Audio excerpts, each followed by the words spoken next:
우리 학교에 계신 분들과 한번 인사드리겠습니다. 사랑합니다. 축복합니다.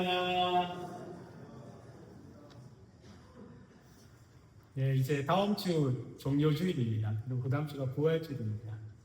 예수 그리스도 안에서 날마다 주의 은혜를 풍성히 누리는 우리 복된 삶을 사시길 소망합니다.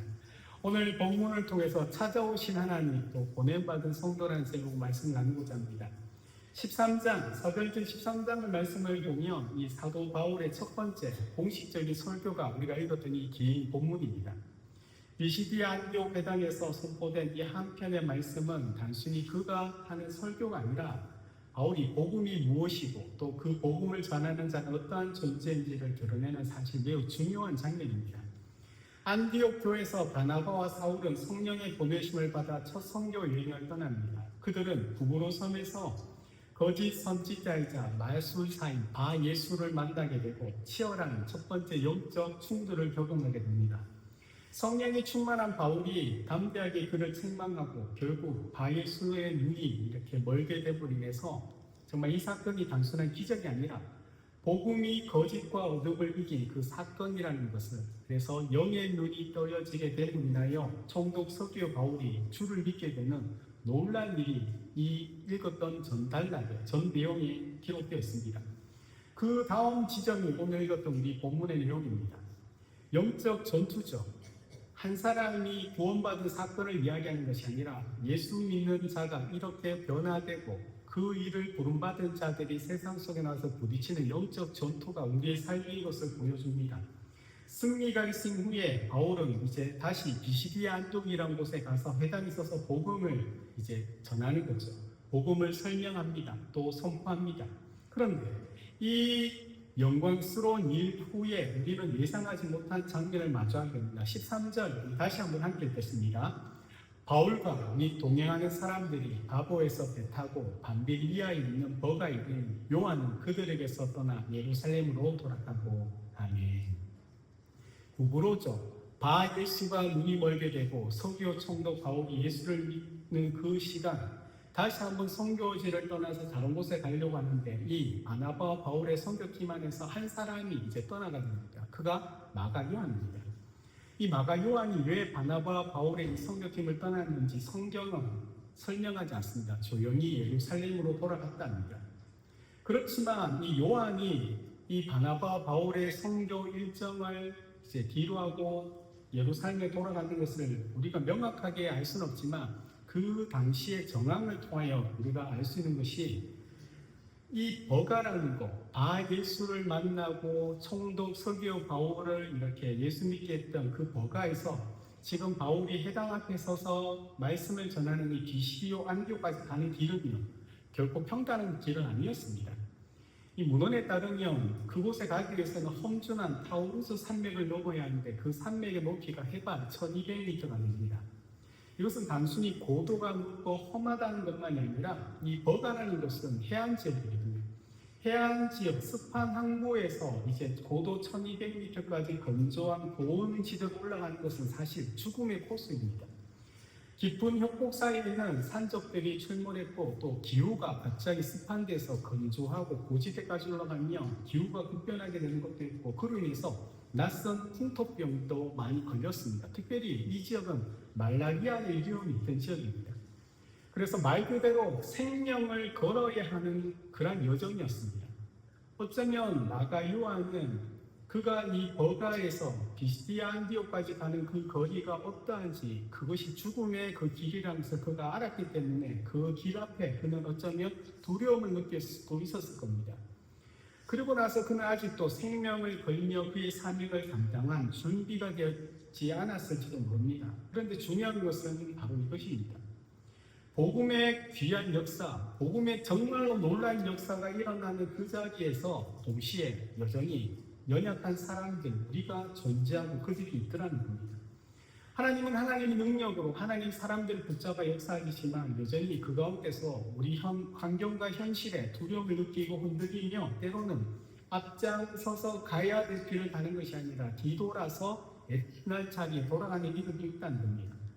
그런데 마가 요한이 그들을 떠난 후에도 바울과 바나바는 포기하지 않습니다. 그 죽음의 길이라는 그 험준한 산막을 넘어 마침내 비시리아 안디옥에 그들은 도착합니다. 그리고 그곳에서 유대인의 회당에 들어가 안식일에 그곳에 자리를 잡습니다. 회당장의 권유를 받는 것은 아마 이들이 이제 낯선 지역에서 온 유대인이기 때문일 겁니다. 그들이 우리에게 무슨 할 말이 있는지에 대하여 바울의 일어난 입을 열어 복음을 지금 이야기합니다. 바로 이 장면이 오늘 우리가 마주하는 바울의 첫 번째 공식적인 설교의 자리입니다. 사랑하는 여러분들이 사도행전을 지금까지 우리가 계속 나누고 있지 않습니까? 지금까지 사도행전을 보면 초대교회의 뼈대를 이루는 세 편의 중요한 설교가 있습니다. 먼저 사도행전 2장에 보면 베드로의 설교고, 또 7장에 스데반의 설교, 그리고 오늘 우리가 읽었던 이 13장의 이 사도 바울의 설교입니다. 이 세 편의 설교의 내용은 동일합니다. 그들은 모두 예수 그리스도 복음을 증거합니다. 그런데 복음을 증거하는 그 접근의 방식과 전개 방식에는 조금의 차이가 있습니다. 사도행전 2장에 나타난 이 베드로의 설교를 보면 그 베드로가 하는 설교의 그 핵심은 성취입니다. 약속, 하나님의 말씀 약속이 성취되었다는 겁니다. 오순절날 성령이 임하시자 사람들이 방황하는 모습을 보며 어떤 이들이 저들이 새술에 취했다고 조롱했습니다. 그때 베드로가 일어나 담대히 선언하는 설교인데 이것은 술 취한 것이 아니라 구약의 선지자 요엘을 통해 말씀하신 하나님의 약속이 지금 이루어진 것이다. 지금 일어나고 이 사건은 우연이 아닌 이미 하나님의 예언된 약속의 말씀이고 하나님의 역사라는 것을 밝히는데 이 베드로의 설교에 초점이 있습니다. 그리고 그 하나님의 약속이 지금 예수 그리스도로 이어지는 것이 바로 베드로가 하고자 하는 얘기입니다. 너희가 십자가에 못 박은 예수를 하나님이 주와 그리스도가 되게 하셨다.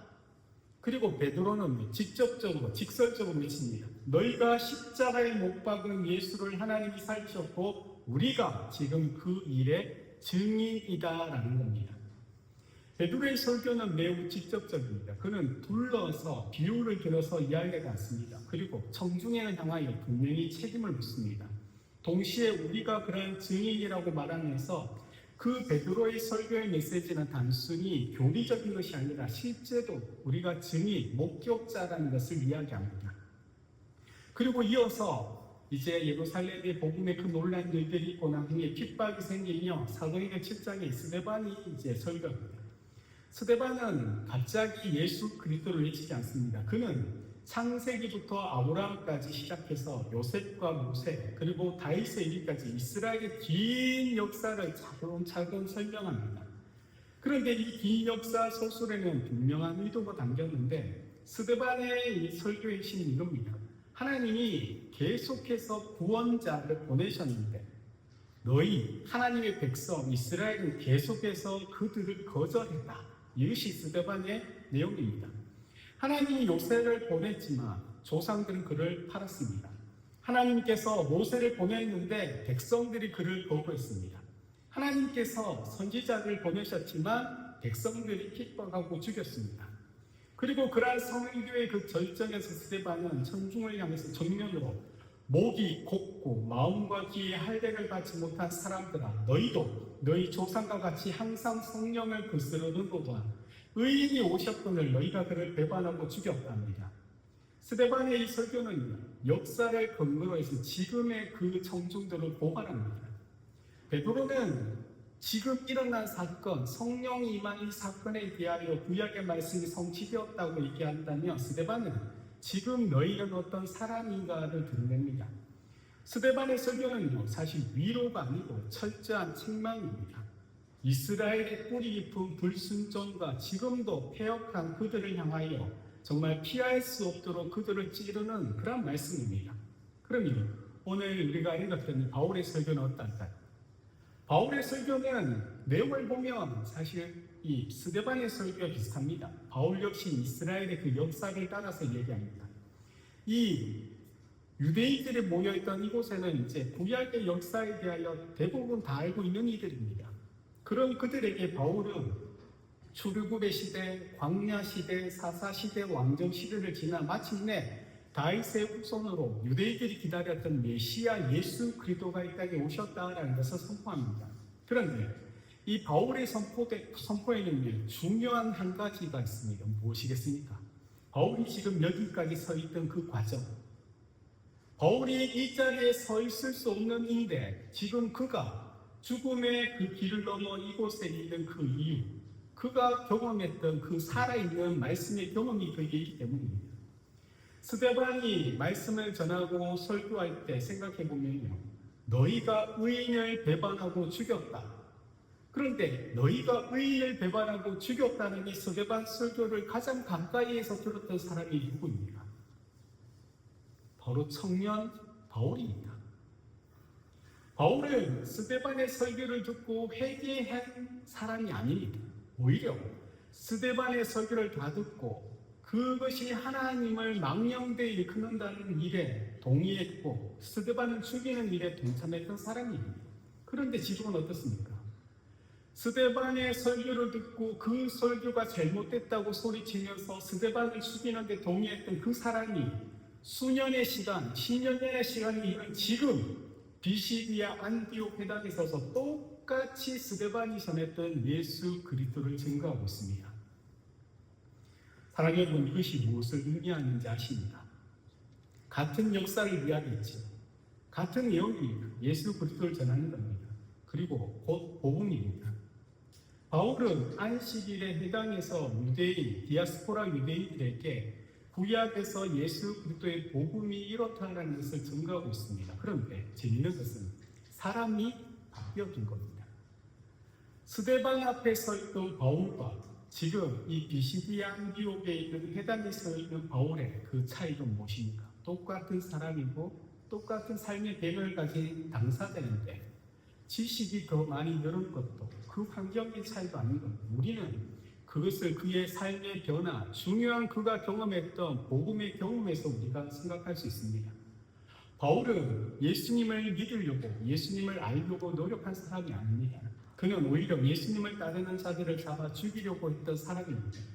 스데반을 죽이는 일에 동의하였고 또 분이 풀리지 않아 다메섹까지 쫓아가 그리스도인들을 색출하려 했던 살기 등등한 사람이었습니다. 그런데 그가 다메섹 도상에 가는 그 길 한복판에서 주님이 바울을 찾아오셨던 겁니다. 사울아, 사울아, 네가 어찌하여 나를 박해하느냐?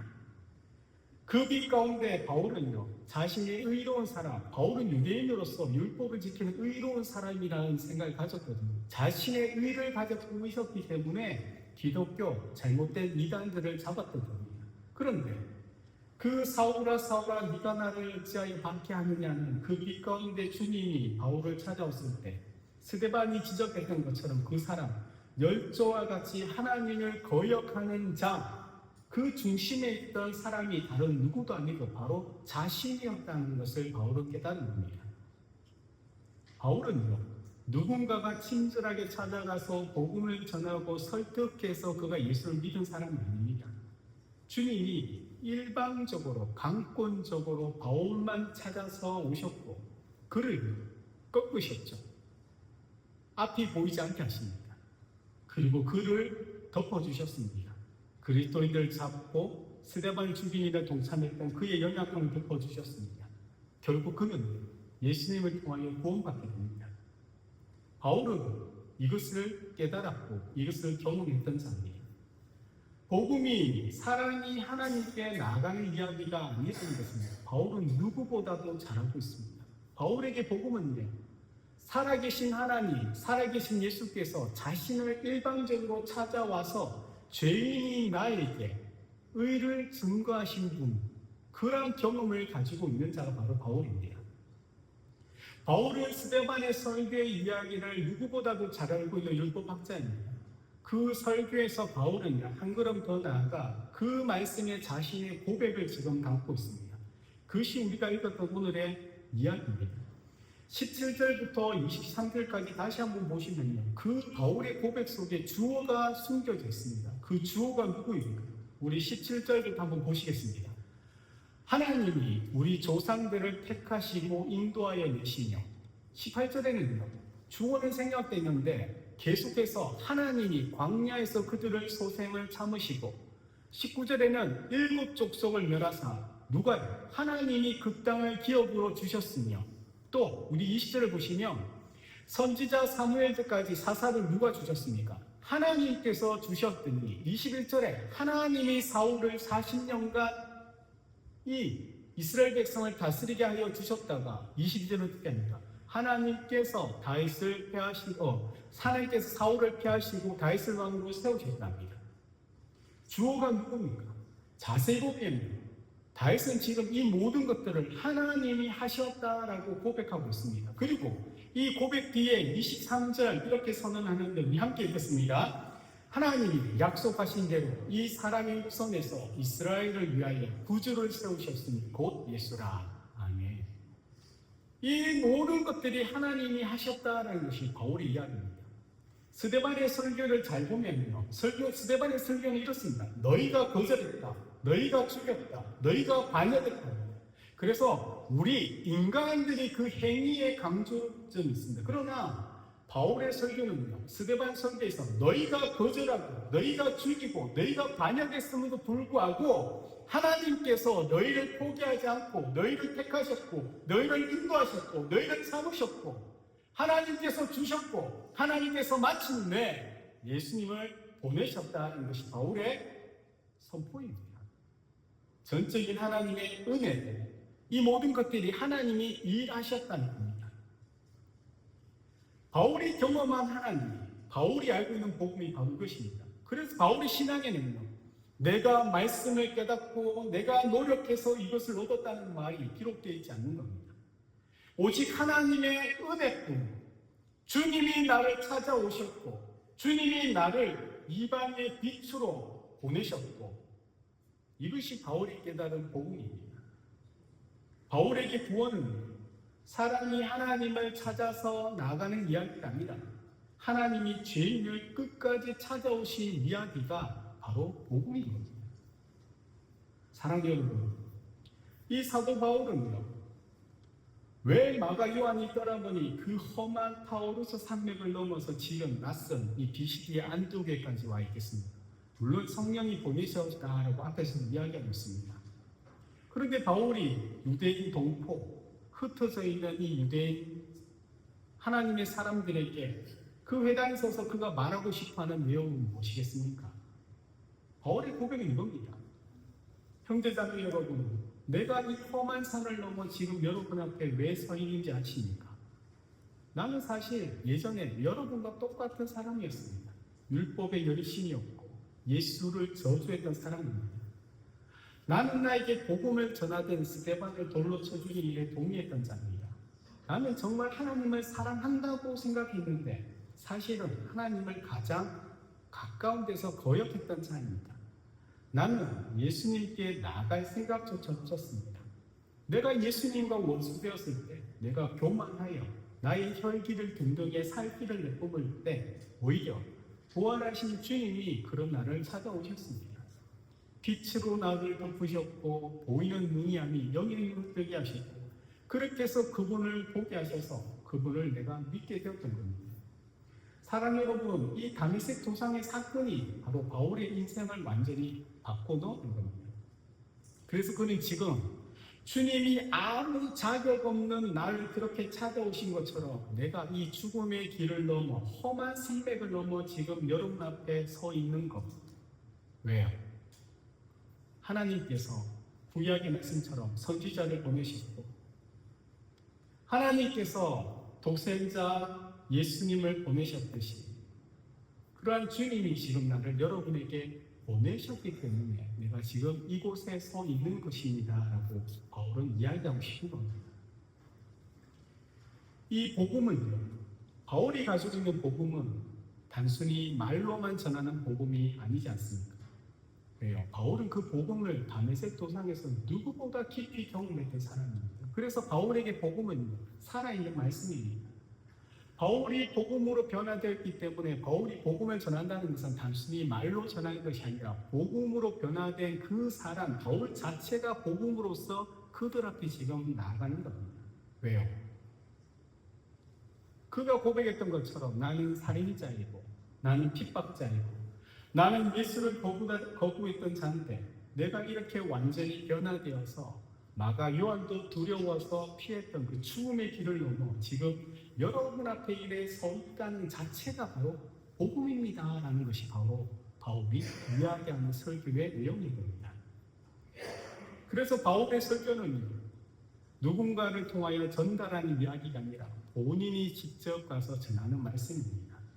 단순히 입술로 전하는 교리적인 내용이 아니라 주님이 자신을 찾아오셨다는 그 은혜가 너무 크기 때문에 이제는요, 자신 또한 성령께서 보내셨지만 그 성령께서 보내시기 전에도 이미 그는요, 누군가를 찾아가는 삶을 살아가는 자가 되었던 겁니다. 그 길은, 이 버가에서 지금까지 오는 그 길은 산적의 출몰이 있죠. 정말 풍토병과 고산에 대한 죽음의 위력도 있습니다. 그런데 그는 멈출 수 없습니다. 왜? 하나님이 복음이신 주님이 복음으로 변화된 증인인 나를 보내셨기 때문입니다. 비시디의 안디옥 사람들은 단지 한 유대인이 이야기하는 설교를 듣고 있다고 생각했을 겁니다. 그런데 실제로는 무엇이겠습니까? 하늘의 하나님께서 바울과 함께 그들을 찾아오신 겁니다. 하늘 보좌를 내려놓고 이 땅에 오신 주님처럼 성령께서 보내시는 그 자리에 바울이 순종하며 지금 서 있는 겁니다. 사랑하는 여러분, 여러분은 어떻게 예수 그리스도를 믿게 되었습니까? 남들보다 더 지혜롭고 성경적으로 논리적으로 더 많이 깨달았기 때문입니까? 아니지 않습니까?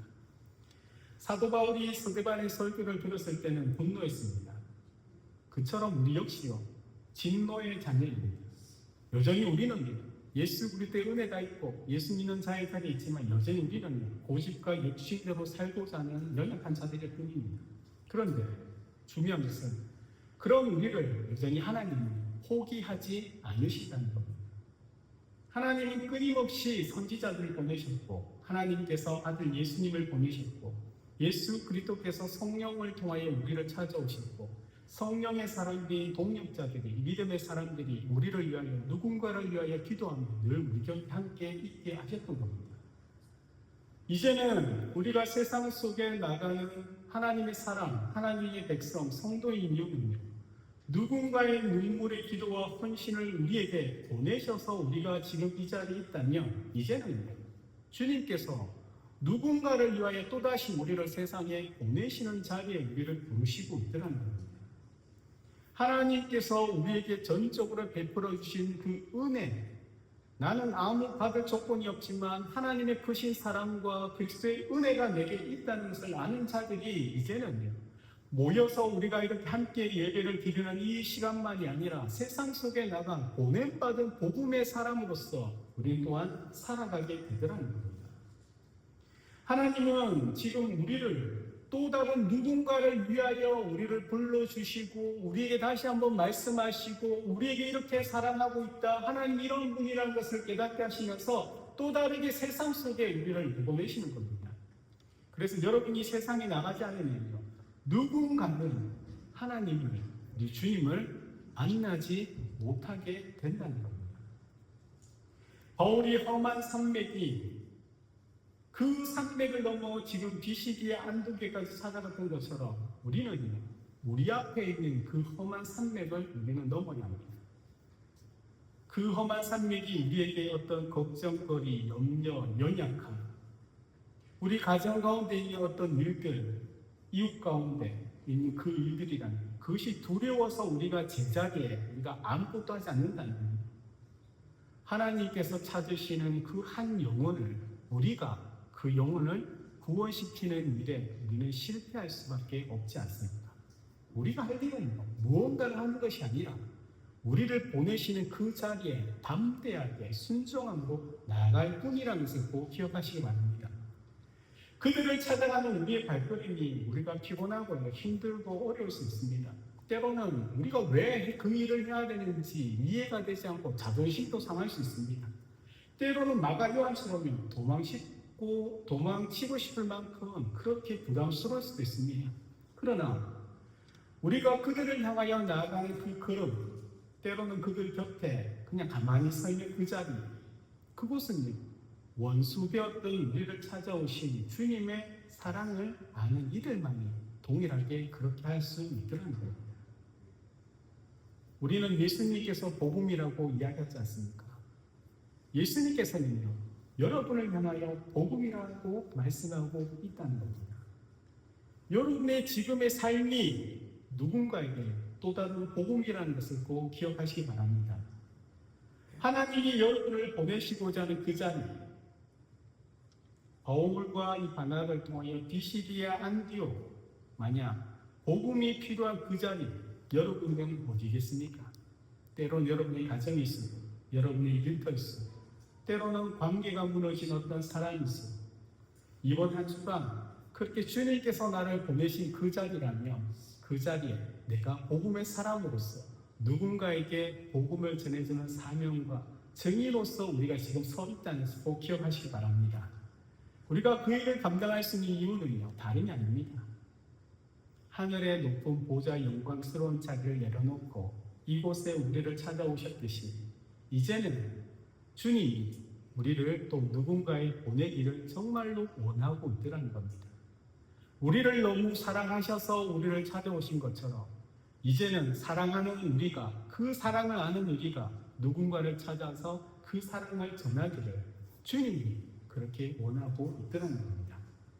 사랑하는 여러분들이 지금 심장이 계속 뛰고 있는 여러분의 심장이 이 바울 같은 심장이 되기를 주님을 축복드립니다.